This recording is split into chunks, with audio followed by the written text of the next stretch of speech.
குற்றவியல் சட்டங்களில் திருப்தி அடைய முடியாதென்கிறது சர்வதேச மன்னிப்பு சபை. புலம்பெயர் சமூகம் உள்நாட்டு அரசியல்வாதிகளின் கருத்துக்களை மதிக்க வேண்டுமென்று சம்பந்தன் தெரிவிப்பு. யாழ் குடாநாட்டில் மட்டும் 44,000 பேர் தொடர்ந்தும் அகதி வாழ்க்கை வாழ்கின்றனர். நவநீதம் பிள்ளை வெளிவிவகார அமைச்சினூடாக பயண அட்டவணை தயாரித்த பின்பே இலங்கை வர முடியும்.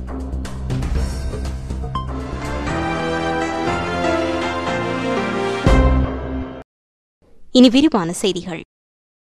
இலங்கை குற்றவியல் சட்டங்கள் தொடர்பில் திருப்தி அடைய முடியாது என்று சர்வதேச மன்னிப்பு சபை அறிவித்துள்ளது. குற்றவியல் சட்டம் நீதி கட்டமைப்பில் உரிய நடைமுறை பின்பற்றப்படுவதில்லை. கடந்த 3 தசாப்த காலமாக நாட்டில் குற்றவியல் சட்டம் உரிய முறையில் அமுல்படுத்தப்படவில்லை. சில நேரங்களில் சட்டத்துக்கு புறம்பான நடவடிக்கை மேற்கொள்ளப்படுகிறது. குற்றவியல் சட்டத்தை பாதுகாப்பு தரப்பினர் தங்களது தேவைகளுக்காக பயன்படுத்திக் கொள்கின்றனர். குறிப்பாக ஆதாரங்கள் இன்றி நபர்களை கைது செய்வதற்கு இலங்கை பாதுகாப்பு தரப்பினர் குற்றவியல் சட்டத்தை பயன்படுத்திக் கொள்கின்றனர் என தெரிவிக்கப்பட்டுள்ளது. மிக நீண்ட காலத்துக்கு குற்றச்சாட்டு இன்றி சந்தேக நபர்களை தடுத்து வைக்கும் நடைமுறை இலங்கையில் நீடித்து வருவதாக சர்வதேச மன்னிப்பு சபை தெரிவித்துள்ளது. புலம்பெயர் சமூகம் உள்நாட்டு அரசியல்வாதிகளின் கருத்துகளுக்கு மதிப்பளிக்க வேண்டுமென்று தமிழ் தேசிய கூட்டமைப்பின் தலைவர் ரா சம்பந்தன் தெரிவித்துள்ளார். மனதைரியத்துடன் உள்நாட்டு தமிழ் அரசியல்வாதிகள் எடுக்கும் தீர்மானங்களை புலம்பெயர் சமூகம் மதிக்க வேண்டுமென்று அவர் குறிப்பிட்டார். புலம்பெயர் சமூகத்தின் கருத்துக்கள் இலங்கை வாழ் தமிழர்களுக்கு பாதக விளைவுகளை ஏற்படுத்தக்கூடிய வகையில் அமையக்கூடாது.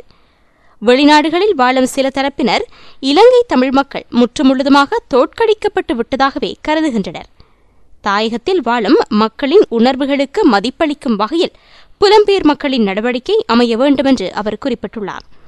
இதேவேளை 13ஆம் திருத்தச் சட்ட மூலத்தை தேசிய இனப்பிரச்சினைக்கான தீர்வு திட்டமாக கருத முடியாது என்றும் சம்பந்தன் கூறினார். ஐக்கிய இலங்கைக்குள் தமிழ் மக்களின் அபிலாஷைகளை பூர்த்தி செய்யக்கூடிய காத்திரமான தீர்வு திட்டம் ஒன்றின் அவசியம் எழுந்துள்ளது. சுயமரியாதையுடன் வாழக்கூடிய சகல அதிகாரங்களும் தமிழ் மக்களுக்கு வழங்கப்பட வேண்டும் என்றும் அவர் குறிப்பிட்டார். அமைச்சர் ரிஷாட் பதியுதீனுக்கு எதிராகவே போராட்டம் நடத்தப்பட்டதாகவும் அதனை முஸ்லிம் மக்களுக்கு எதிரானதாக கருதக்கூடாது என்றும் தமிழ் தேசிய கூட்டமைப்பு அறிவித்துள்ளது. மன்னார் ஆயர் அதிவணக்கத்துக்குரிய ராயப்பு ஜோசப் ஆண்டகைக்கு எதிராக அமைச்சர் பதியுதீன் கருத்து வெளியிட்டதாக தமிழ் தேசிய கூட்டமைப்பு குற்றம் சுமத்தியது. மன்னார் ஆயருக்கு எதிராக கருத்து வெளியிட்ட அமைச்சருக்கு எதிராக மட்டுமே தமிழ் தேசிய கூட்டமைப்பு போராட்டம் நடத்தியதாக பாராளுமன்ற உறுப்பினர் செல்வம் அடைக்கலநாதன் தெரிவித்துள்ளார். அரசியல் கட்சிகளின் தலைவர்கள் வெளியிடும் கருத்துக்கள் மிக நிதானமாக வெளியிடப்பட வேண்டும் என்று அவர் குறிப்பிட்டார்.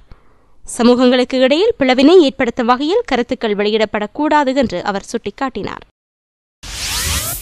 சுவிட்சர்லாந்தின் ஜெனீவா நகரில் இயங்கும் கையடக்க தொலைபேசி அட்டை விற்பனை நிலையங்களில் 90% விடுதலை புலிகளுக்கு சொந்தமானது என்று சுகாதார அமைச்சர் மைத்திரிபால சிறிசேன தெரிவித்துள்ளார். தாம் அண்மையில் ஜெனீவா சென்றிருந்த போது இதனை அறிந்து கொண்டதாகவும் கூறினார். ஐநா மனித உரிமை பேரவையில் கலந்து கொள்ளச் சென்றிருந்த இலங்கை பிரதிநிதிகள் அனைவரும் இந்த கடைகளிலேயே கையடக்க தொலைபேசிகளையும் தொலைபேசி அட்டைகளையும் கொள்வனவு செய்திருந்தனர். அறிந்தோ அறியாமலோ இவர்கள் விடுதலை புலி அமைப்புக்கு நிதியை வழங்கியுள்ளனர். ஜெனீவா செல்லும் எவராக இருந்தாலும் அங்கு தொலைபேசி அட்டைகளை கொள்வனவு செய்தாக வேண்டும். அவை விற்கப்படும் கடைகள் புலிகளுக்கு சொந்தமானவை என்பதால் தான் தொலைபேசியை பயன்படுத்தவில்லை என்று தெரிவித்துள்ள அமைச்சர் ஜெனீவா செல்லும் இலங்கையர்கள் இதனை அறிந்திருக்க வேண்டும் என்றார். ஜெனீவாவில் தொலைபேசி அட்டைகளை கொள்வனவு செய்வது புலிகளுக்கு உதவுவதாகும் என்றும் அமைச்சர் மைத்திரிபால சிறிசேன கூறியுள்ளார். ஐக்கிய நாடுகள் சபையின் மனித உரிமை பேரவை ஆணையாளர் நாயகம் நவநீதம் பிள்ளை எமது நாட்டின் வெளிவிவகார அமைச்சினூடாக தேவையான செயற்பாடுகளை மேற்கொண்டு பயண அட்டவணை தயாரித்த பின்னரே இலங்கைக்கு விஜயம் மேற்கொள்ள முடியும் என்று வெளிவிவகார அமைச்சின் செயலாளர் கருணா திலக அமுனுகம தெரிவித்துள்ளார். நவநீதம் பிள்ளை இலங்கைக்கு பயணம் மேற்கொள்வது தொடர்பில் வெளிவரும் தகவல் குறித்து வினவிய போதே அவர் இவ்வாறு கூறினார். ஐநா மனித உரிமை பேரவை ஆணையாளர் நவநீதம் பிள்ளையை இலங்கைக்கு வருமாறு வெகு காலத்துக்கு முன்னர் இலங்கையால் அழைப்பு விடுக்கப்பட்டிருந்தது. தற்போதைய நிலையில் நவநீதம் பிள்ளை இலங்கைக்கு வர வேண்டுமாயின் அது தொடர்பான முறைமைகளை பின்பற்றியே வர வேண்டும் என்றார். நவநீதம் பிள்ளை எப்போது இலங்கை வருவார் என்று தற்போதைய நிலையில் கூற முடியாது. எனினும் அவர் இலங்கை வர வேண்டுமாயின் எமது வெளிவிவகார அமைச்சினூடாக செயற்பாடுகளை பின்பற்றி பயண அட்டவணையை தயாரித்துக் கொண்டே வர முடியும். ஆனால் அது எப்போது நடக்கும் என்று எம்மால் கூற முடியாது. விரைவிலும் நடைபெறலாம், இல்லாவிடின் 10 வருடங்களுக்கு பின்னரும் நடக்கலாம் என்றும் அமுனுகம தெரிவித்தார். வடக்கில் படையினரின் பிரசன்னம் கிரமமாக குறைக்கப்படும் என்று இராணுவம் அறிவித்துள்ளது. குறிப்பாக யாழ்ப்பாணத்தில் நிலைநிறுத்தப்பட்டுள்ள படையினரின் எண்ணிக்கை படிப்படியாக குறைக்கப்படும் என்று யாழ் கட்டளை தளபதி மஹிந்த ஹத்துருசிங்க தெரிவித்துள்ளார்.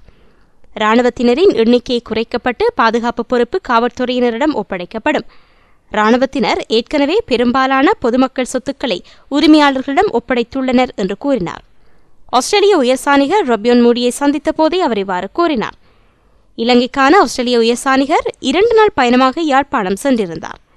பாதுகாப்பு நிலைமைகள் கருத்திற்கொண்டு கட்டம் கட்டமாக இராணுவத்தின் பிரசன்னம் குறைக்கப்படும் என்று அவர் கூறினார்.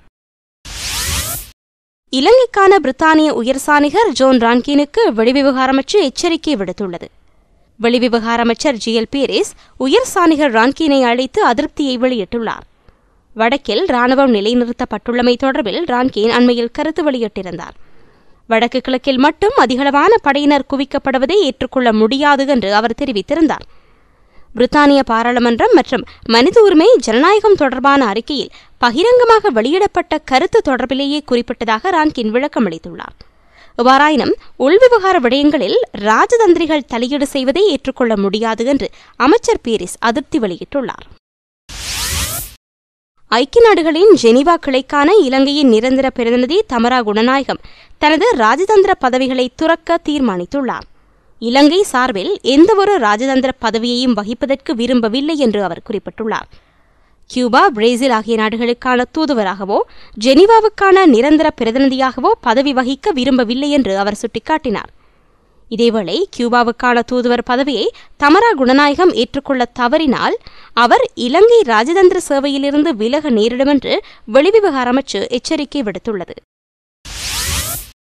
யாழ் குடாநாட்டில் மட்டும் 44,559 பேர் தொடர்ந்தும் அகதி வாழ்க்கையை வாழ்ந்து வருவதாக இடம்பெயர்ந்தோர் நலன்புரி அமைப்புகள் தகவல் வெளியிட்டுள்ளன.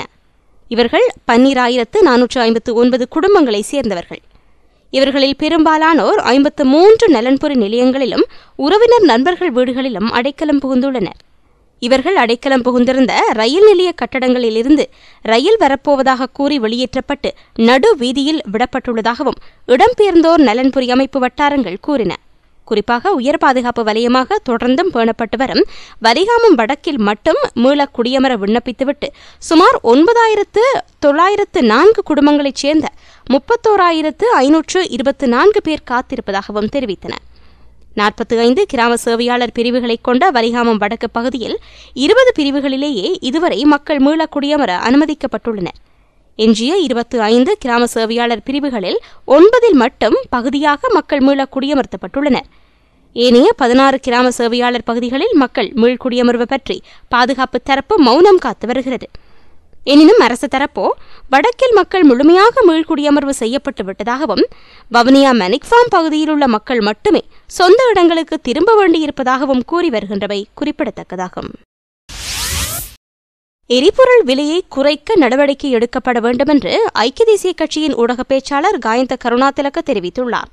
உடனடியாக அமுலுக்கு வரும் வகையில் எரிபொருளுக்கான விலை குறைக்கப்பட வேண்டும் என்று அவர் கோரிக்கை விடுத்தார். உலக சந்தையில் விலை அதிகரித்துள்ளதாக தெரிவித்து அரசாங்கம் எரிபொருளுக்கான விலையை உயர்த்தியது. தற்போது உலக சந்தையில் எரிபொருளுக்கான விலை வீழ்ச்சியடைந்துள்ளது. உலக சந்தை விலை வீழ்ச்சிக்கு சமாந்தரமாக எரிபொருளுக்கான விலைகளில் மாற்றம் செய்யப்பட வேண்டியது அவசியமானது. அரசாங்கத்தின் வீண் விரயம், உரிய திட்டம் வகுக்கப்படாமை, ஊழல் மோசடி போன்றனவே மக்கள் மீதான பொருளாதார சுமைகளுக்கு பிரதான காரணி என்றும் அவர் தெரிவித்தார். கடந்த வருடம் டிசம்பர் 24ஆம் தேதி நள்ளிரவு தங்காலை மெட்டிலே சுற்றுலா விடுதியில் பிரித்தானிய பிரஜையான குராம் ஷேக்கா ஜமான் என்ற இளைஞரை கொலை செய்து ரஷ்ய பிரஜையான அவரது காதலி விக்டோரியா அலெக்சாண்ட்ராவை உடல் ரீதியாக துன்புறுத்தியமை உள்ளிட்ட குற்றச்சாட்டுகள் சுமத்தப்பட்ட வழக்கின் சந்தக நபர்களான தங்காலை பிரதேச சபை தலைவர் சம்பத் சந்திரபுஷ்ப விதான பத்திரன உள்ளிட்ட 8 பேரை தொடர்ந்தும் விளக்கமறியலில் வைக்குமாறு தங்காலை நீதவான் யுரேஷா துலானி டி சில்வா உத்தரவிட்டுள்ளார். அத்துடன் வழக்கு விசாரணைகளை வரும் 8ஆம் தேதிக்கு அவர் ஒத்திவைத்தார். அன்று சந்தக நபர்களை நீதிமன்றத்தில் ஆஜர்படுத்துமாறு பணித்த நீதவான் விசாரணைகளின் முன்னேற்ற அறிக்கையை நீதிமன்றத்தில் தாக்கல் செய்யுமாறும் காவல்துறையினருக்கு உத்தரவிட்டார்.